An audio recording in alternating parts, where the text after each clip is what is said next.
Paramashivoham Om Nithyananda Paramashivoham Om Nithyananda Paramashivoham Om Nithyananda Paramashivoham Om Nithyananda Paramashivoham Om Nithyananda Paramashivoham Om Nithyananda Paramashivoham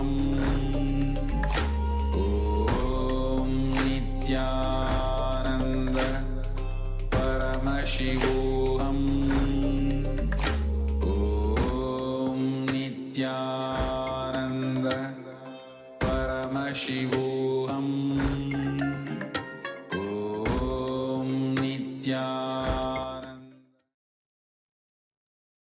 Now, slowly, very slowly, remove your eyebands and open your eyes. And with deeply restful awareness, take a moment to share what Swamiji revealed to you through your third eye.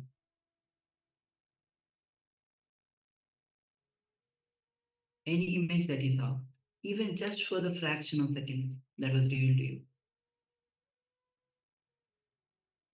Any sound you heard, even for fraction of seconds. I had just a glimpse of that, had a glance of any image or visualization, or a lot of detail was shown to you. Take a moment to share.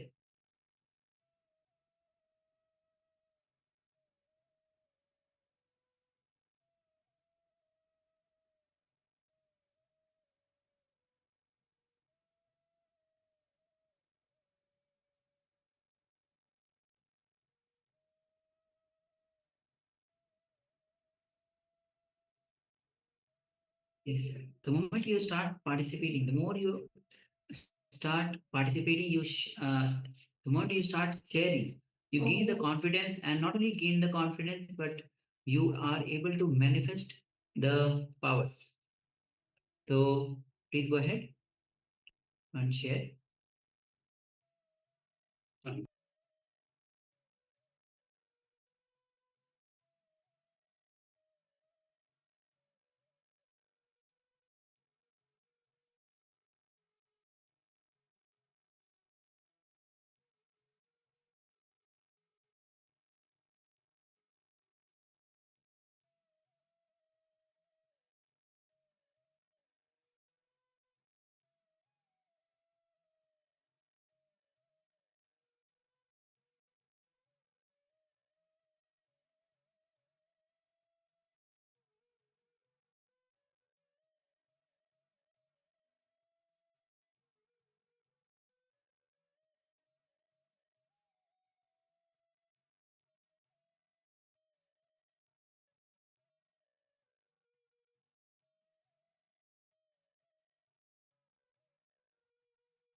So please go ahead and share.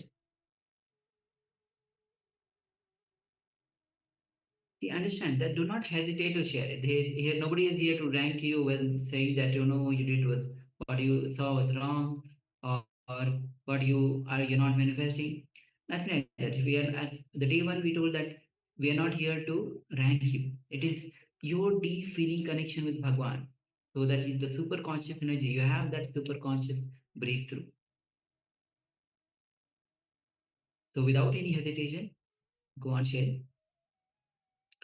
Meanwhile, we would like to welcome a couple of participants that have just joined us. We have Ma Le Tang. Yes, Nithyananda. And welcome up. Also, we have Vidya Lopan. Yes, Nithyananda. welcome.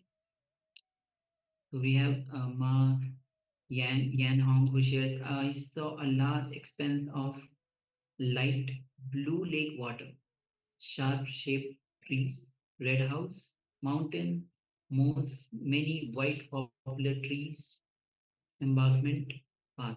Right? Thank you, Ma, for sharing. Thank you for sharing that. And all the participants on the YouTube also, you can start sharing your revelations of the power manifestation. Please go ahead.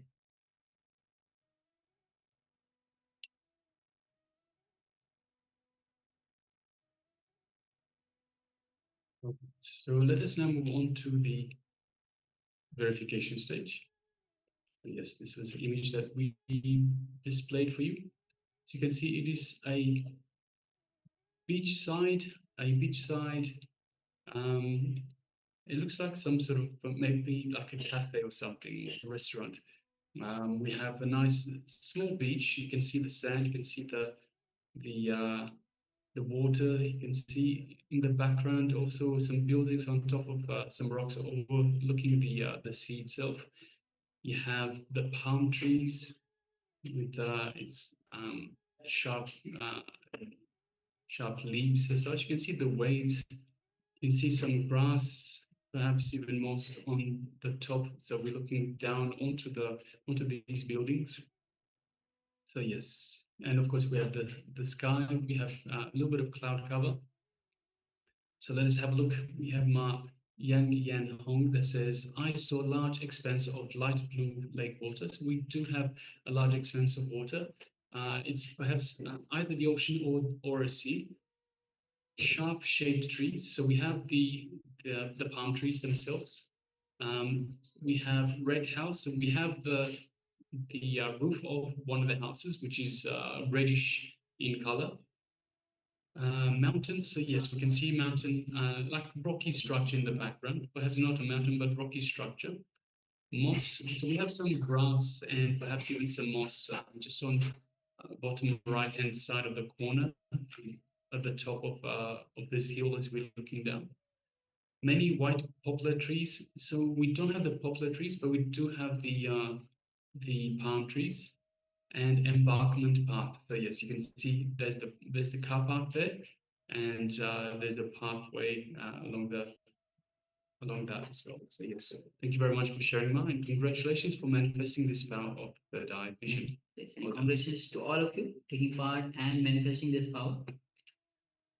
So with this, we'll be entering into today's theme itself, as today is day 7 of the Paramashivoham, and it's a 21 day, as all of you know, it's a 21 day of program, and we have entered into day 7. And today the deity is Dakshinamurti, the one who is sitting in silence, the vital silence, and he's the ultimate master.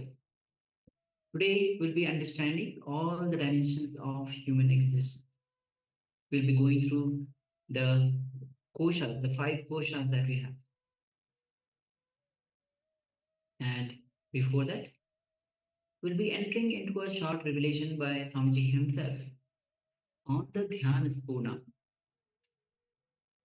So the Dhyana Spurna is, Dhyana means meditation, Spurna means flowering. When the meditation flowers in you. So let's get ready to have, and also make sure that you have the pen with you, notebook with you, so that you can write the powerful cognitions when Swami is revealing these powerful truths, great truths. Only when it gets clicked with you, you imbibe these and you start implementing these in your life. So now let's get ready. Please come to the space of listening. And let's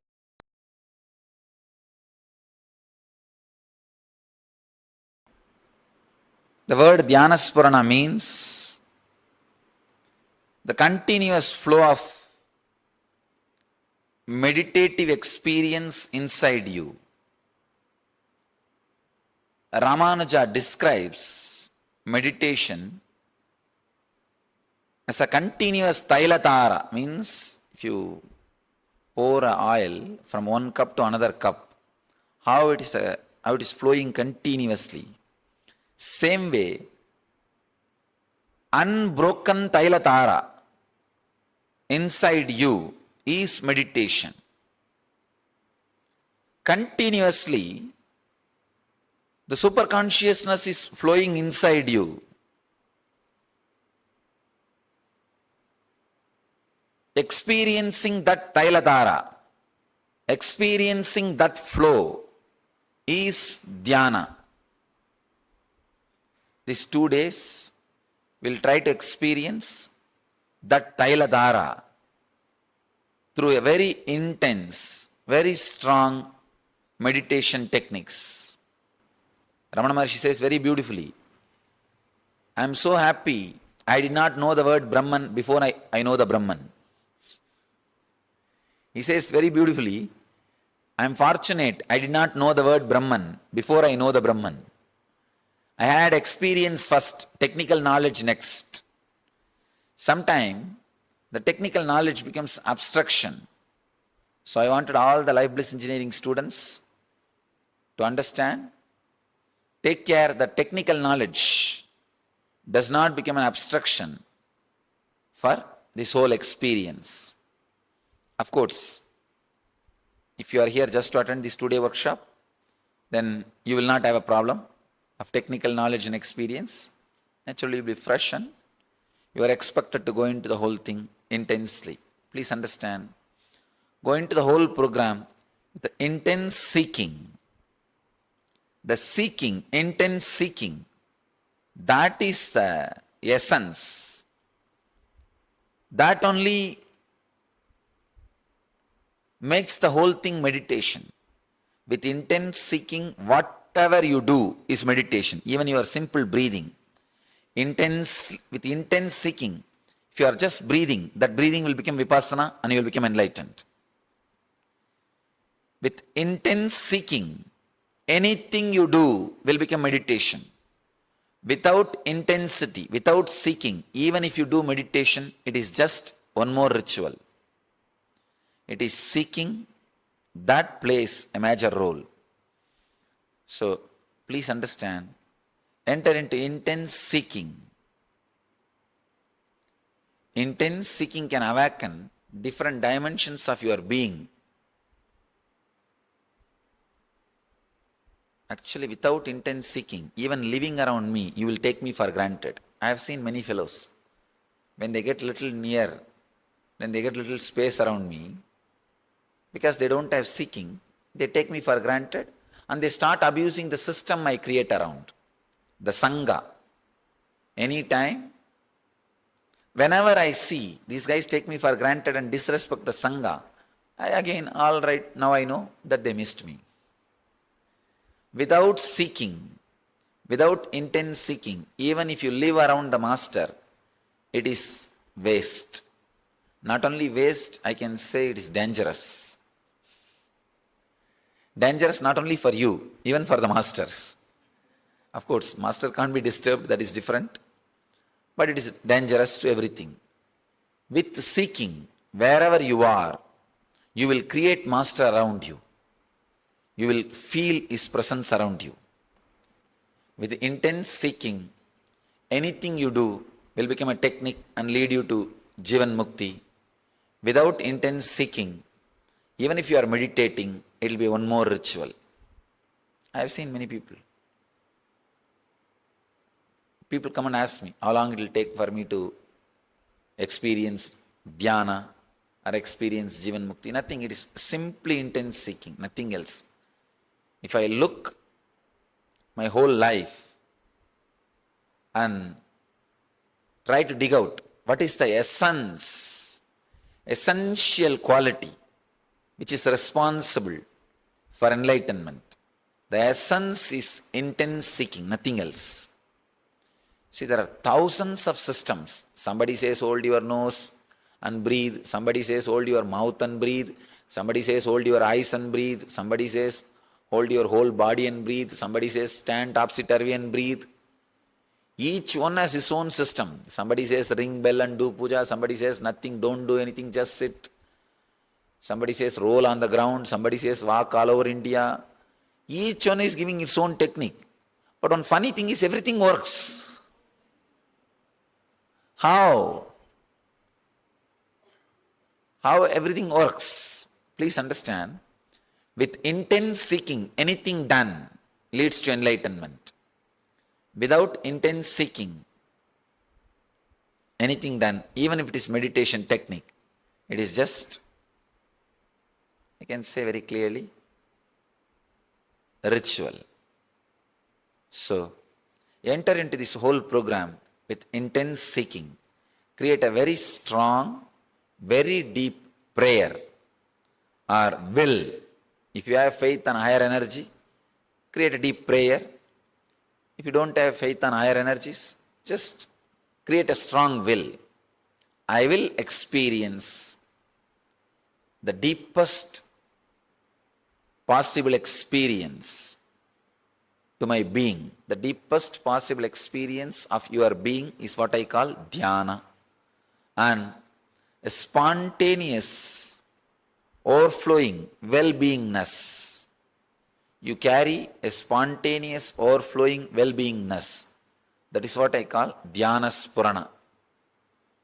So, connecting, relaxing into that mood, into that source. Even the mood is a shallow word. Source is the right word. Relaxing into that source is what we are trying to do in these 2 days.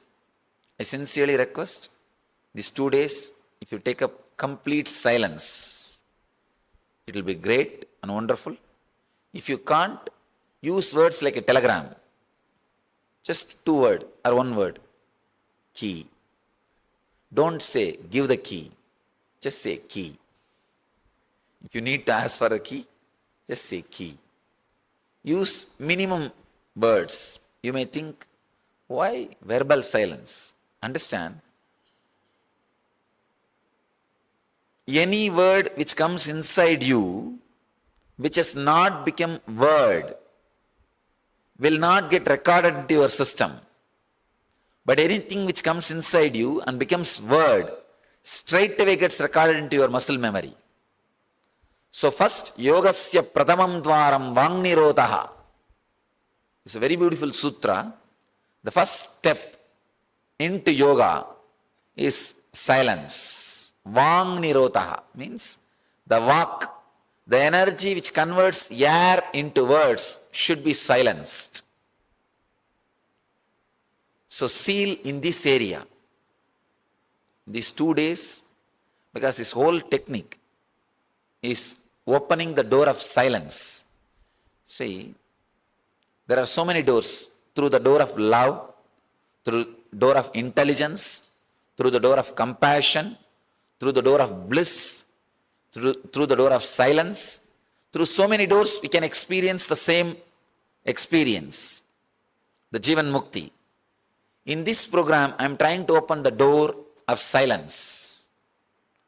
This Dhyana Spurana is all about silence. Through silence, you can experience to the innermost silence. So try to close your walk. Means not only not using the words, see that even in this zone, that silent murmuring does not happen. Silent murmuring, continuously there will be small movements in this area. Even if you keep quiet, verbally, there will be small movements. That is what Patanjali calls Vangnirotaha. Shutting the vak. Not only verbalization, the small movements, very mild, subtle movements happening in this area. In this area. Very subtle movements. When you look, you will see tuck, tuck, tuck, tuck. Even while you are sitting and listening, here you will see like a heartbeat. Continuously, something will be going on. It will not be physically felt like a heartbeat, but mentally, some words going on. Those words will not even have a proper meaning. They will not even have proper meaning. They will not be moving properly. They will not even form into a full grammatical sentence. Just blah, blah, blah, blah, blah, blah, blah. Something. You will be sitting, suddenly you will think, I should go to Madurai and see the temple. No, I don't know what is there for lunch. I don't know how long it will take for the next session. I don't know whether the Swami will let me rest in the noon. Anyhow, I should not rest, I should only meditate. These 2 days I have decided to come here. I don't know what happened to my daughter. There is no relationship. There's no reason. That will be happening only in this walk. So these 2 days, walk nirodha. Do not let the walk to be active. Go to the deepest possible silence. So if you switch off your cell phones and stop the conversations, if you have started any conversation before this session to your friends or relatives or this group, after this session, end it. Tell them, next 2 days I may not be available. If you want to make some calls, call them, friends or family or relatives. Tell them I'm going through a very deep meditation program, so I'm expected to be in silence for next 2 days. Please do not disturb. Is there anybody? Oh, no, my business will be spoiled, my family will disappear. Everything will go well actually. If you are out for 2 days, everything will go well. Be very clear, because of us things are not moving. In spite of us it is moving. So just 2 days. I'll tell you, really you will feel happy that you took the decision of keeping the silence. You see, when the prana flows inside you, and if it is not converted into words, it will not become samskara. It will not become samskara. For a simple example I can give you, suddenly for no reason, if you decide to create a negative opinion about somebody, some friend or relative, see, when you start, you have a freedom. You don't need to create a negative opinion actually about that guy. But you say, you can afford. He can't hurt you. He is not that capable. So naturally, you tend to create a negative opinion about that person. See, in the initial level, it's a freedom and choice. But 10 times, if you speak negative about him to somebody, after 20 days, suddenly you will see, you really carry a negative engram about him. You created a prison. You created a negative samskara about somebody in you. So anything mothered by you verbally becomes a solid engram, engraved memory in you. So these 2 days, I'm going to work on the deeper zones of your being. Not only you are going to work, I'm also going to work. So it's almost like bypass surgery. Instead of pacemaker, you will have peacemaker. Instead of pacemaker, you will have peacemaker. So allow yourself to get healed without creating words. You may think, no, I will not create negative words, I will create positive words. No. You don't know anything positive. Please understand. No, really. Anything you know, directly or indirectly, carries a trace of negativity. So it will be nice, no words. If no other way, you have to, then use words, 1 or 2. And I don't want to give even this exemption. But all right, what to do? It will be nice if you completely be silent. Not only creating words through tongue, creating words in the walk. This area. This is the area the words will have its origin. So no words in the walk. One more thing. Strong vidarka. Please understand. These 2 days what you are going to do is process. If you do the same thing in your house, it is meditation. I want you to know the difference between meditation and process. Meditation means you doing some techniques and methods with your presence only. That is meditation. But you doing the same process, same technique with master's presence also, it becomes process. Master's presence, when that ingredient is also added, it becomes process. When that ingredient is removed, it becomes meditation. So be very clear.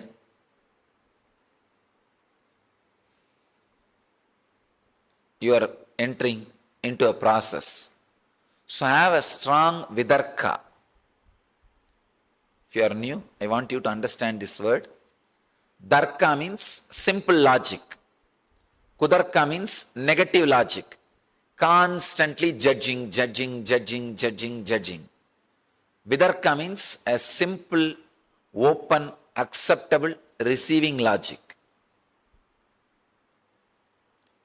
So, if you sit with vidarka, a deep vidarka, suddenly you will see whatever I am uttering becomes experience in you. I understood the power of vidarka only when I started giving Kalpadar Darshan. All of you may be aware, every day I am giving Kalpadar Darshan, somewhere or other, healing people or blessing them or giving them some counseling or asking whatever, giving them some boons, whatever they want and all those things. When I am working, I realized for some people, one touch is enough, they are out of their disease. For some people, it takes 10-15 days. For some people, one word is enough, they are out of their problem. For some people, it takes months. I started working. Why? I started doing research and development on this science. The revelation or experience happened to me. The answer happened to me for the question why is vidarka. When you come with a simple open logic, it becomes like an energy bridge between you and me. Please understand. It's like a new channel opening between you and me. New channel. It's like without vidarka, you have a TV which shows only violent channels. Maybe 4 or 5 channels. With vidarka, you have 100 channels, which is always romantic and music. Vidarka is a music channel connection. Understand? Constantly, it brings a very romantic feeling. Not only with me, when you have vidarka, even the whole life becomes romance. Whole life becomes pure romance or eternal romance. What Paramashivoham calls as eternal romance. That's a beautiful word. The vidarka gives you the experience of eternal romance. So please understand, the vidarka, enter into the whole program with a deep vidarka, you will experience the whole thing. You will experience the whole process intensely. Actually, with vidarka, the master's words become reality, like a balloon. If you pump air into the balloon, how the balloon becomes reality, takes its shape. Same way, vidarka is the air to make the master's words into reality. Master's words takes its shape when you pump the air of vidarka into it. So sit with the intense seeking, an intense vidarka. Simple things you do. Actually, you are going to do only very simple things. It's not, no complicated techniques. You are not even going to move your body. Throughout these 2 days, you are not even going to move your body. There is no physical active meditations in these whole 2 days. The whole thing is completely based on silence, utter silence. The whole thing is based on Taittiriya Upanishad. The whole program is based on Taittiriya Upanishad. Taittiriya Upanishad describes the 5 koshas, 5 parts of you. The first part is Annamaya Kosha, the physical layer, the layer which you are carrying, made out of flesh and bones. Second part is Pranamaya Kosha, the 5 air movements inside you. Prana, Vyana, Utana, Apana, Samana, which is responsible for all major diseases. See, almost all major diseases, including cancer, Pranamaya Kosha is responsible. First problem starts in Pranamaya Kosha. Like a bone fracture, those things start in Annamaya Kosha. But all other problems, the major problems, cancer, heart problem, the wheezing, asthma, sugar, the BP, everything starts from Pranamaya Kosha. All the air movements, 5 air movements, air going in, staying in, spreading all over the body, going out and cleaning. These are the 5 air movements. Prana, Vyana, Udana, Samana, Apana. These 5 air movements is the second layer, second sheet. Pranamaya Kosha. The third, Manomaya Kosha. The inner chattering which is happening between your navel and the throat. Please understand, it's a technical knowledge. You don't need to remember it, but if you just understand, it will be really useful. The inner chattering which is happening between navel and throat is the Pranamaya Kosha, Manomaya Kosha, the third layer, mental sheet, the inner chattering. Fourth is the emotions which you experience beyond thoughts, the source of thoughts, that emotion, intense lust, intense greed, intense fear, or intense peace. The emotions which you experience, which are responsible for your thoughts, is the fourth layer, Vijnanamaya Kosha. The science of whole thing, the essence of whole thing. I can say, the space where you fall asleep, that is Vijnanamaya Kosha. Very subtle essence of engraved memories. That is Vijnanamaya Kosha. The fifth layer, Anandamaya Kosha, which usually you don't experience in your day-to-day life. Very rarely, when you are sitting in silence with yourself, maybe seeing sunset in the evenings, morning sunrise, those moments, very rarely you experience Anandamaya Kosha. But even those moments, if you try again, second time, it will not happen. It will not happen if you repeat. But let this technique be kept alive. At some point, somewhere, maybe after 2000 years, after 3000 years, again, one more person may experience through that door. Just with that hope, we keep all these things alive. Anyhow, Anandamaya Kosha is a space you experience your utter silence and bliss spontaneously without any reason, and which can't be reproduced, which you experience very rarely. So now, I am trying to infuse silence in all these 5 layers, intense silence into your muscle memory, Annamaya Kosha, intense silence into your breathing method, Pranamaya Kosha, intense silence into your Manomaya Kosha, thinking pattern, intense silence into your emotional source of your emotions, Vijnanamaya Kosha, intense silence into your deepest inner space, bliss. Please understand, infusing intense silence into all these 5 space is what I call Dhyana Spurana. This whole system, this whole program, the whole technology is from Taittiriya Upanishad. Taittiriya Upanishad describes these 5 layers. Maybe today evening, we'll sit for a few minutes. I'll chant the Taittiriya Upanishad.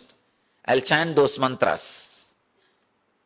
You experience those mantras. Before experiencing the mantras, let you experience the silence first. Then, we'll enter into the technical knowledge. First, I'll give you the essence of this introduction. I request you to be carrying intense seeking, yearning to achieve the ultimate, achieve the silence. Please understand, without yearning, the silence which you experience is very shallow. Sometimes people ask me, the yearning, seeking itself disturbs my silence, Swamiji. Then that silence is very shallow. The seeking will take you to a silence. That only is an eternal silence, the ultimate silence. If the seeking disturbs your silence, it is a very shallow silence. Forget about it. Carry intense seeking. Second thing, carry intense vidarka, means openness. With intense seeking, you will enter into a meditation program. With intense vidarka, you will enter into a meditation process. You will allow me also to contribute for you. So sit, the deep vidarka and deep seeking. You will experience this whole space. You will experience Dhyana Spurana. Is there any relationship with deep silence and enlightenment? I can say it can be used as a method in the initial level. Malinath. It can be used as a method in the initial level. It will be really nice if these 2 days you experience that silence.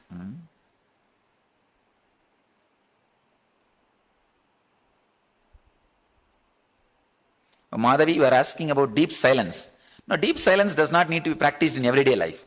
I am only asking you to do these 2 days. I'll give you a very strong push into that experience. After that, you will see, even while you are doing your activities, you will carry a kind of a silence. It will be like a...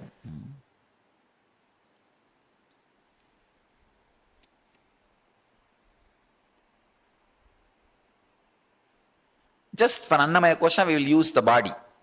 Because it is related to body, we will use technique related to body. Other than Annamaya Kosha, all the other 4 layers, you will not even move the body. You will not even move the body. But here, because we are working on the body, we will work on biomemory, on the muscle memory, the prarabdha. So, we'll gather for next session. Will take its own shape. So we don't have to bother about that. It will take its own shape. Just be relaxed these 2 days. And only one thing is certain, you will be here for next 2 days. Just go through in a very simple way. Don't take things too seriously. Of course, when you take things too seriously, you create more and more complications. And one more thing, the moment you become serious, the very stress doesn't allow the energy to work on you. The very stress stops the spiritual experience happening in you. These are the usual few things I give as introduction. Try to be completely the present moment so that you will not sleep, you will not miss. Next thing, try to take the maximum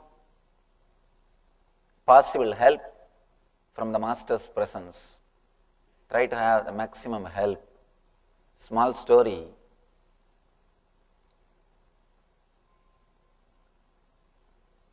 Father was telling young boy to move a big stone. The boy tried his best. He was not able to move. He was just standing, completely tired. Father says, no, you have not used all your potentiality.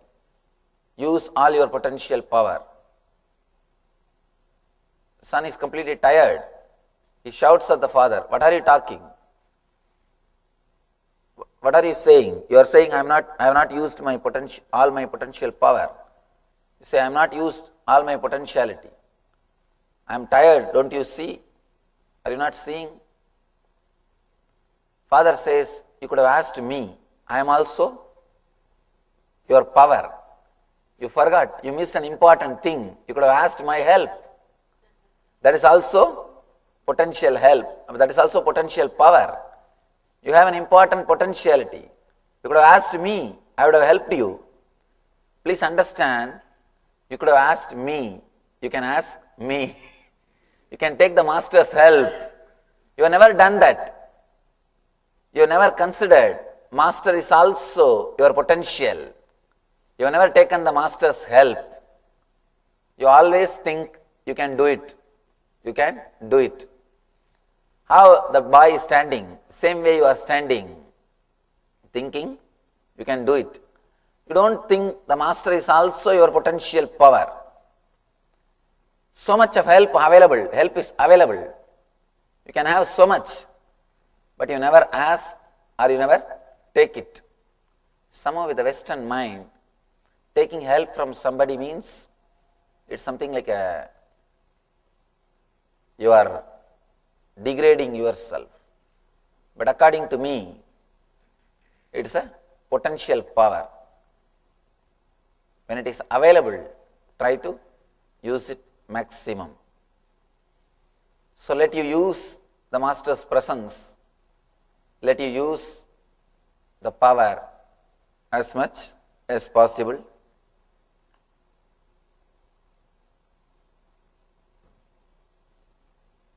We'll enter into the subject. The whole program is based on the one truth that you are unclutched. By the very nature, by your very nature, you are independent, illogical, unconnected, unclutched thoughts. Let it be very clear. By your very nature, you are independent, illogical, unclutched thoughts. I'll try to explain how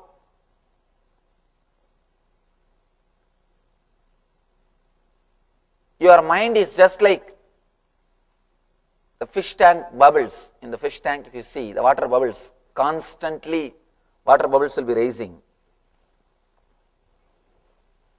Let me make a small diagram and show you.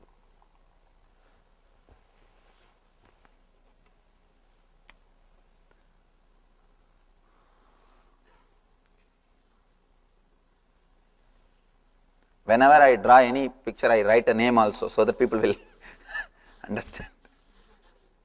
Water tank.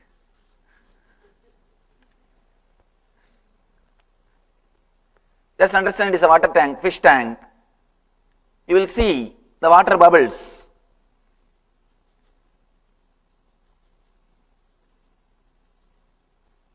Because it is constantly flowing, you think it is a continuity, but it is not continuous flow. Every bubble is an individual. Every bit is an individual, unconnected.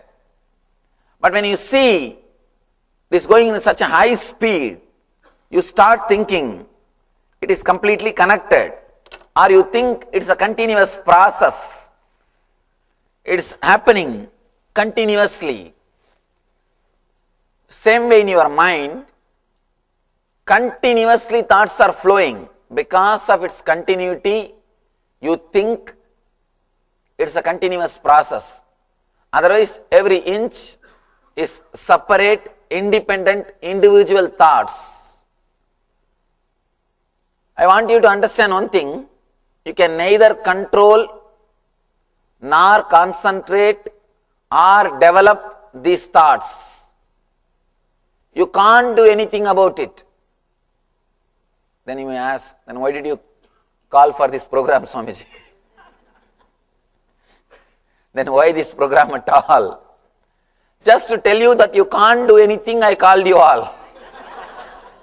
Let it be very clear. Just to make it very clear, you are putting too much of effort in the wrong direction. You are putting too much of effort in the wrong direction. You are trying too much in the wrong direction. Just to make you aware You are trying in a wrong direction. I called you all. One thing can be done. The moment you understand you are unclutched, you are unconnected, the influence on your being, the influence of thoughts on your being will drastically reduce, practically disappear. You will not be influenced by your thoughts. You will not be influenced by your thinking. You can completely liberate yourself, all the suffering which you are creating for yourself. Let it be very clear. All the suffering, capital letter ALL, all sufferings you create for yourself. You don't have to believe me, but that is truth. Whether you believe or not, that's the truth. All sufferings which you create for yourself, you can liberate yourself from yourself. Whatever way you are torturing yourself, you find all technical ways to torture yourself. Really, you find a lot of technical ways to torture yourself. Directly, if you can't, the moment your mind masters something, some technology created by yourself to torture yourself, again you develop your technology, you update yourself and come up with something new to torture yourself. Constantly you are torturing yourself. These ideas with which constantly you are torturing yourself, you can liberate yourself. I want all of you to understand very clearly, first, at least intellectually, that you are unclutched. We'll go into a small experience or small exercise to understand what I mean by the word you are unclutched. Please have the notebook.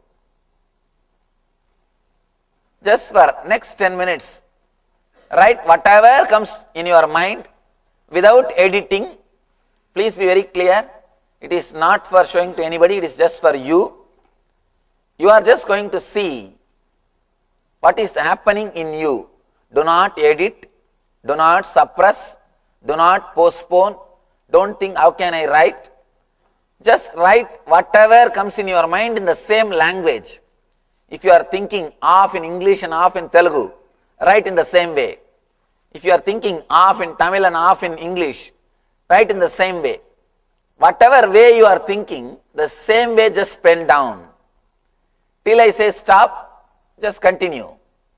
If nothing comes, just wait. Oh, how many didn't have notebook? Please.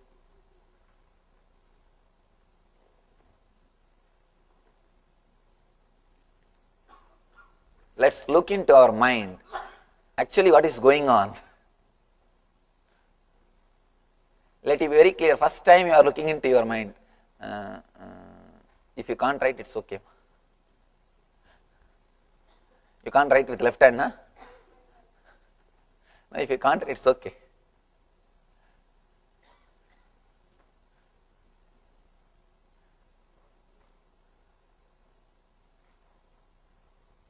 Don't try to finish a sentence. Don't try to be logical. Don't look into the neighbor's book. Just look into your mind and write. See, Big Boy's wife is looking at Big Boy's notebook. Come this side. Don't sit next. Move, come up to this chair, ma. Husband, relatives, friends, husbands don't sit. Husband, wives don't sit next to each other.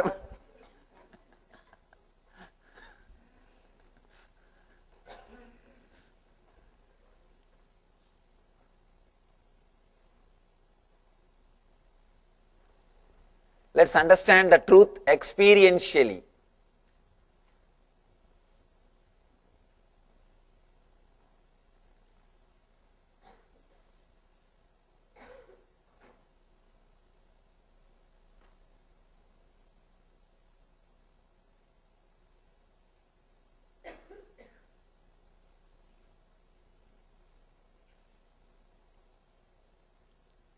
If you can spread, because the hall is so big, I think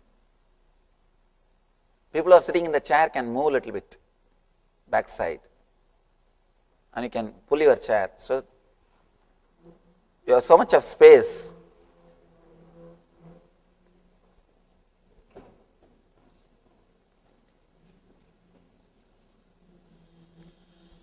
Whatever goes on, let it go, let it happen.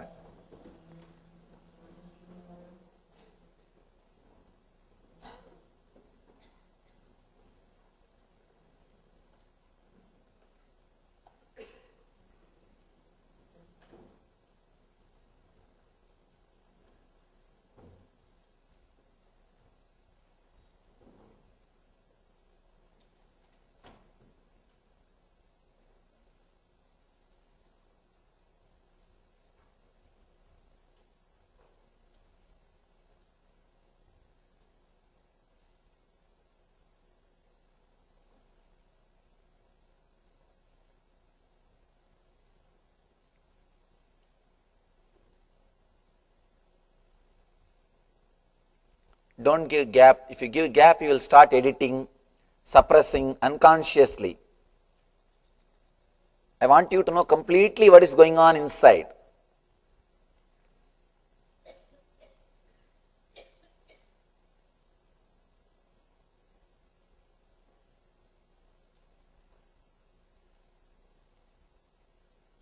Whatever way it is happening, write, pen down.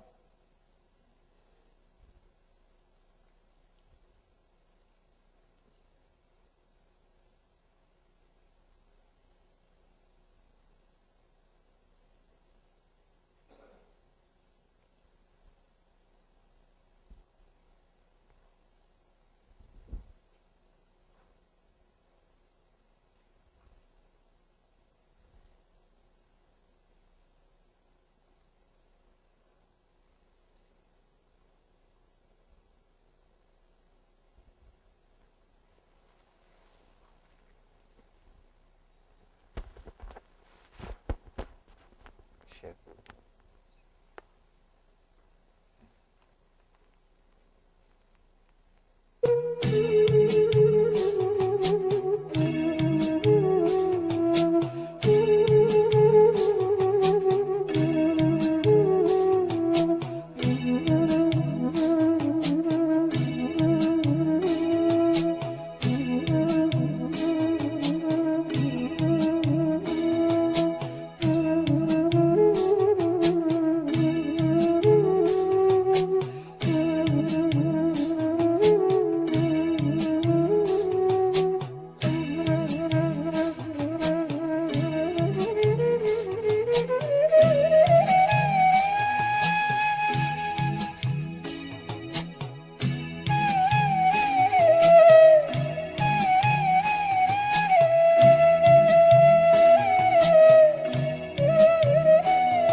not purposely think. Just let it go on.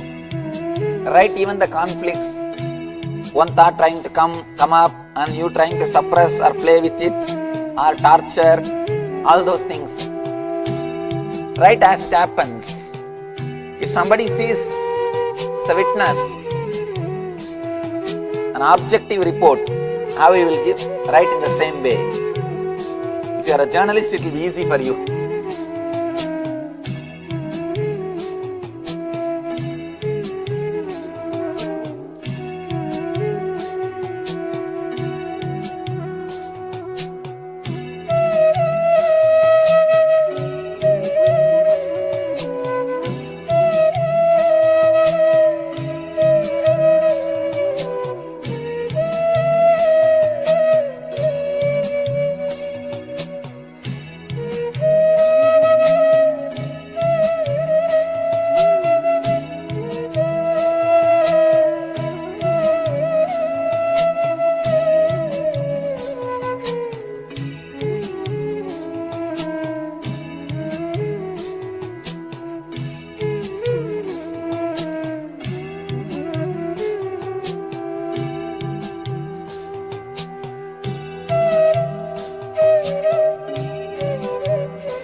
She's not your friend?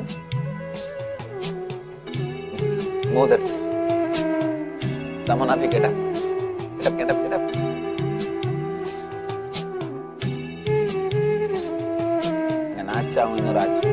Get up, get up, get up. If you know the same language also, you should not sit next to each other. Otherwise, they'll slowly read. That examination in India.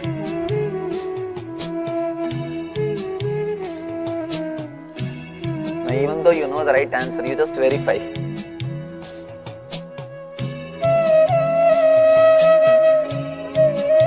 he has written properly or not.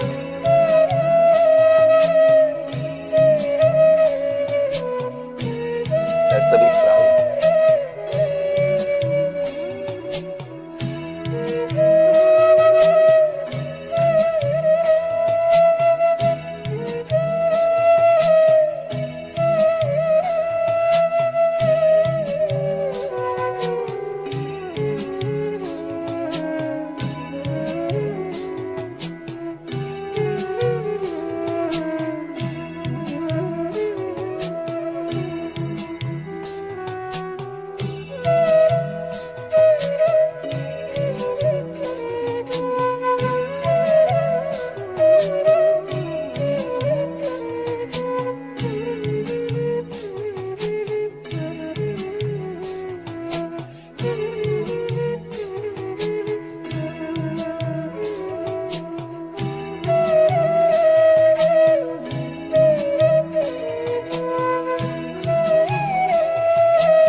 Writing, either you become enlightened or you are lazy. If you are not writing, understand only between these two you are. Either you are enlightened or you are lazy. I don't think anybody has become. If you have become, come, there is one more seat I can put for you.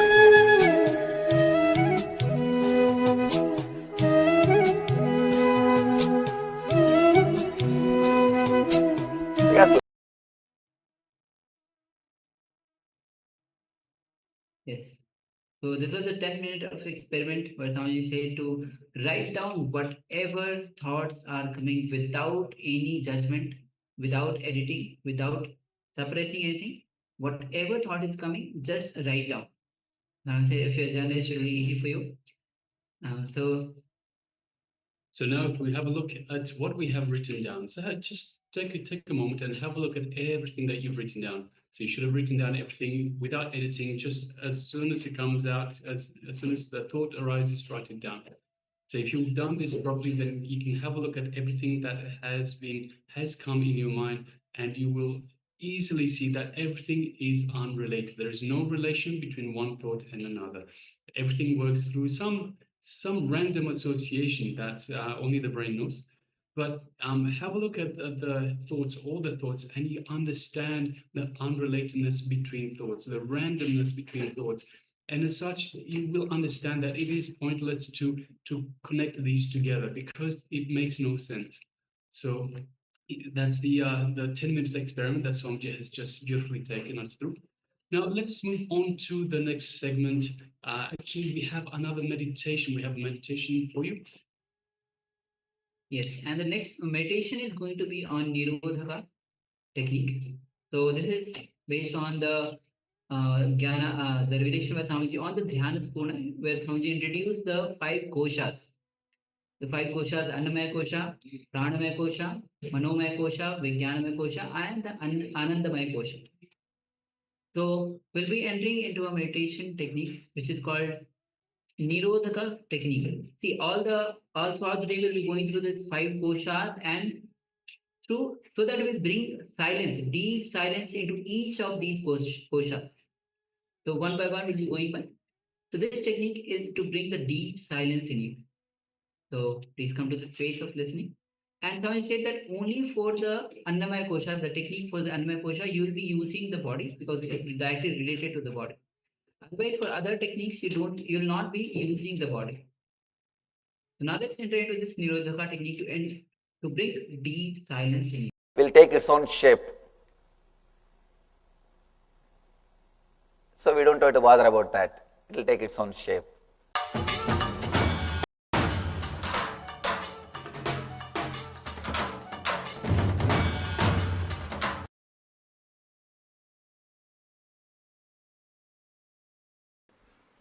Just few minutes. Sit with closed eyes. Create a strong will and strong prayer in you to experience intense seeking, to experience this deep silence. Please tie the ribbon.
trust and vidarka over the master or higher energies, create a very deep prayer.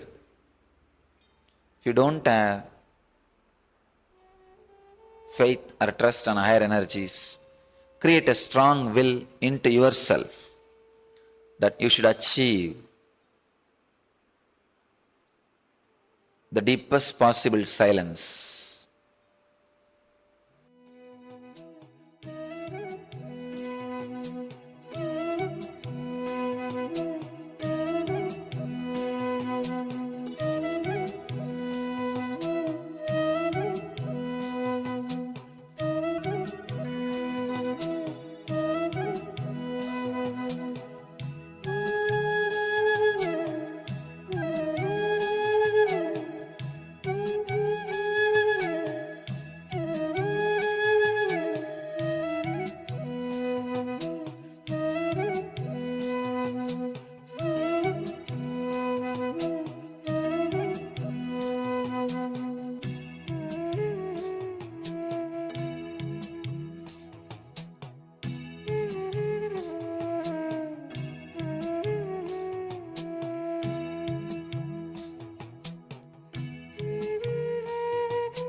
Oh, where thoughts gets formed.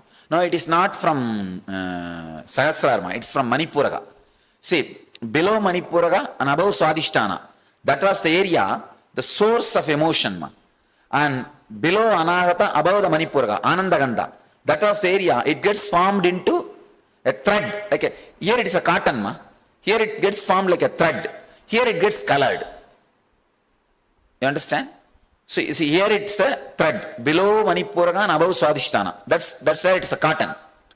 And below Anahata, above Manipuraga, Anandagandha. That's where it gets as a thread. Like a thread comes out of the cotton. That's where it becomes a thread. Here, below the Vishuddhi, above the Anahata, this area, I can say even above Vishuddhi. Exactly. Above Vishuddhi, in this area, it gets colored, means emotions added to it. Your identity added to it. So it's a three-place process. Walk.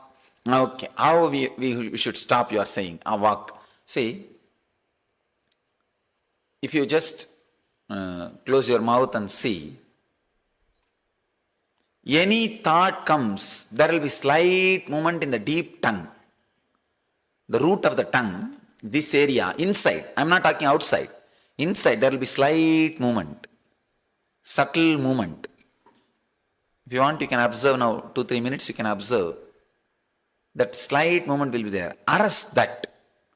Just make that whole area hard, stiff, or arrest it. That is what is called Vang Nirodha. Vak Nirodha only, when you pronounce it becomes Vang Nirodha. Nirodha means cessation. Cessation. So yogasya pradamam dwaram vak nirodha means the first step to yoga is silencing the vak. Just make that area feel hard. Just even if you tell yourself shut down, it will be completely silenced. Maybe 2-3 minutes, just close your eyes and observe what is going on in this area inside.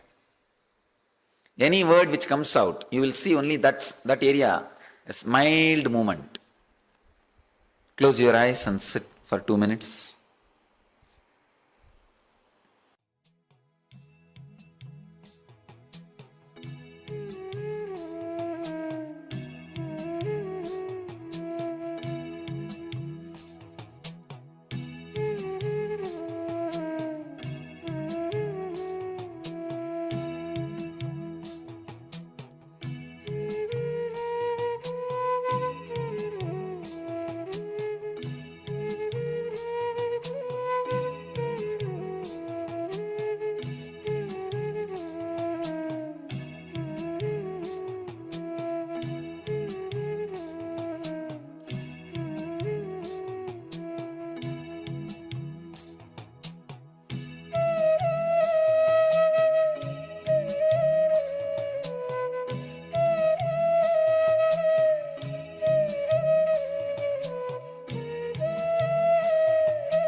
Today is the best day. Sadashiva appears for Brahma and Vishnu early morning in the form of light shaft. Means the consciousness which is beyond time and space enters into time and space. Sadashiva declares, let me become many to celebrate myself. So morning we celebrate he becoming many. You can see every deity, every god, we go and light the lamp. So each, the Sadashiva himself becomes many. So whole campus we went round. It was such high energy. So again the many becomes one. Not only spiritually, even socially, this celebration forms a very important part of my life, because this is the only celebration I enjoyed from my birth, at least in this body.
Nithyananda, all of you. So we just had a meditation on Nirodhaka technique to bring deep silence into your being. And the video which you saw is for the celebration of Kartikeya Devi, which is coming on 4th of December till 13th of December. This is one of the rituals that Swamiji himself enjoys in this body. This is time when Sadashiva became many. From one, he became many to celebrate himself. So, if you want to offer your gratitude to the Supreme Pontiff of Hinduism on this Kartikeya Level, you can reach out to us. We'll be giving you the further information. And also, every day the Paramashivoham, those who want to become part of the Paramashivoham, every day before darshan, the segment is going on. To have that joy, become the part of that Paramashivoham, that celebration of the ultimate. All of you are welcome to join for this grand celebration. And with this, we'll be entering into a very short detox process, which Swamiji himself will be revealing. It's a quite short revelation on detox by the food habit, on the food habit. So please come to the space of listening, and let's begin.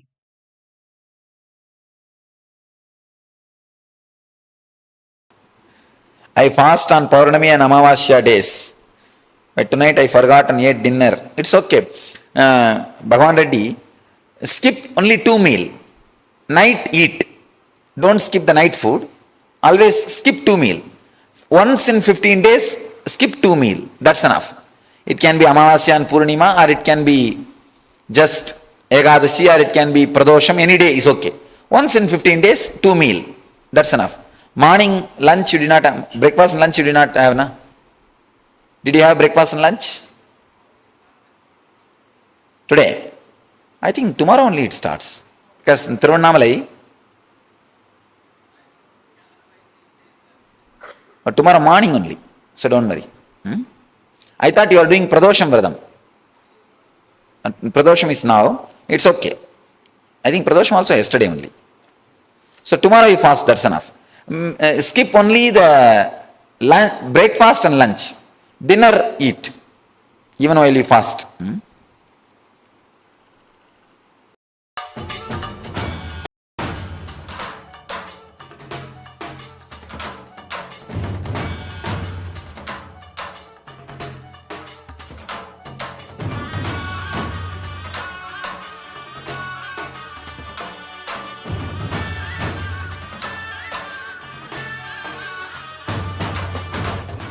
Today is the best day. So that Yes, Nithyananda, all of you. So this was the revelation by Swamiji on the food habit. With this, we'll be moving on to the power manifestation, and today we are manifesting the power of quantum memory. So first, let's enter into the SAS Pramana. Quantum memory is the power to recollect large information without thinking. Intelligence behind the brain. So the verse is taken from Sarva Jnanatra Agma, verse 15. And the verse goes as एवमेकात्वं भावेन संसितस्य तु योगिनः सर्वज्ञत्वं प्रवर्तेत विकल्परहितस्य तु. The translation of this verse goes as, within such a yogi who establishes himself in absolute non-dual oneness with Lord Shiva and who keeps himself free from all sorts of differentiating notions, the exalted superpowers of all-knowing Sarvajnanatva gets unfolded in all its fulfillment.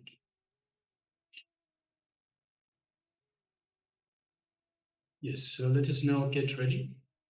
So we will be displaying an image for you, an image of a sheet of a page from a book by the Supreme Pontiff of Hinduism, Science of Living Enlightenment. We'll be displaying this just for a few seconds, and then we'll be taking it away. So once again, this is the power of quantum memory. Even though we say memory, so quantum memory, it is actually downloading vast information from the cosmos, directly from the cosmic archives. So we're not actually reading, so please make sure that you don't try to read what is on the page. So we're just connecting to the page, we're connecting to the information that's on the page, and with that connection, we ask for the cosmic archives to download the information and reveal to us what is written on that page. So requesting everyone, let us get ready. Sit comfortably with your head, neck, and spine in a straight line. And let us first of all unclutch from all impossibilities, unclutch from all self-doubt, unclutch from all judgments. Let us just drop it all aside. Just become a witness. So anything that comes up, we just unclutch again and again. Unclutch like a mantra. Let unclutch become a mantra for now. Just unclutch. Every time a thought, a pattern, a limitation, impossibility, anything comes up, let us just unclutch from it. Don't get involved in it. Just let it go back down.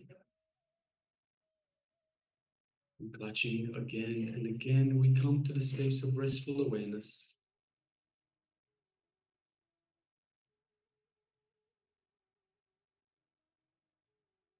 Now let us connect to Swamiji in our inner space, our Ananda Kanda, which is situated just below the heart center.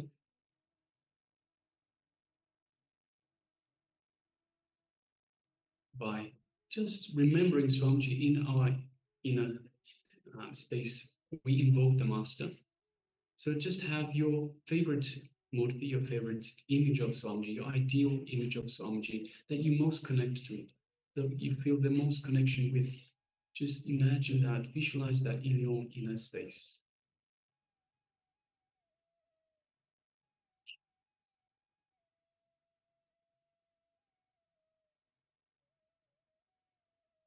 And just come to the space of restful awareness.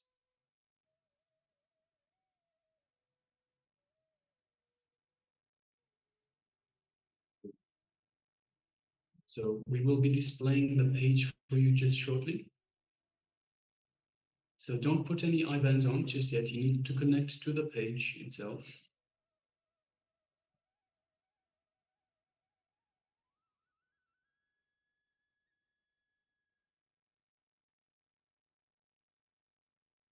We'll be shortly displaying the page for you. Let us just sit in restful awareness.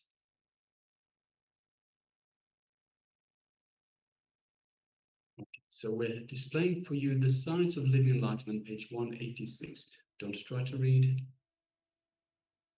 And that's it. So just connect to the page itself. And now let us get back to the restful awareness in oneness with Swamiji. So just feel yourself and Swamiji, just the two of you in your inner space. Feel this space of oneness with Swamiji. It is from this space that the power will manifest.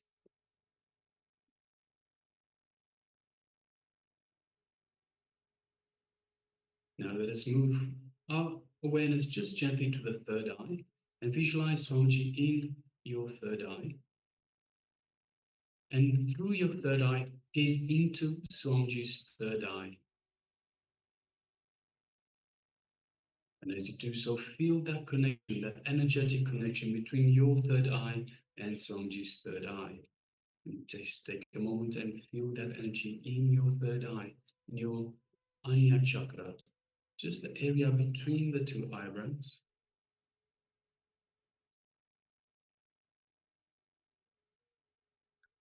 And now bring your connection to this page into your third eye. So just the image of the page that was displayed to you for a few seconds, bring that into your third eye, where you have that connection to Swamiji's third eye. And just ask Swamiji to reveal to you the information that was displayed on that page. Let us now begin this power manifestation now.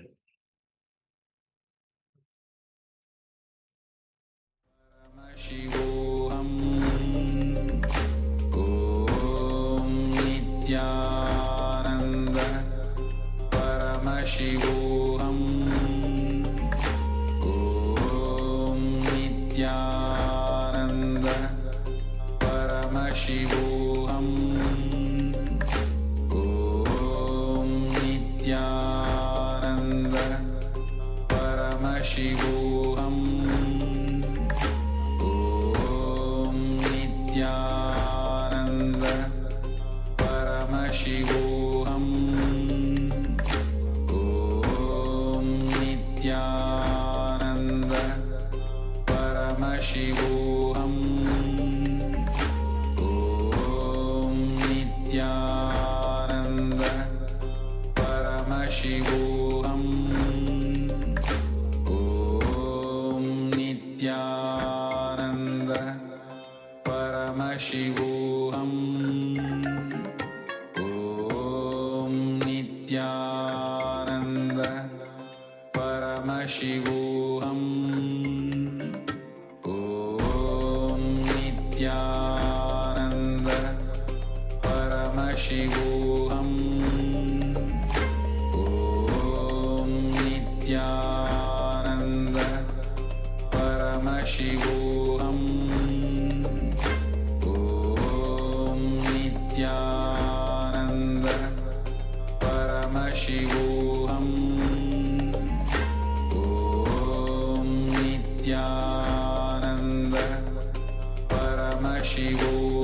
Paramashivoham Om Nithyananda Paramashivoham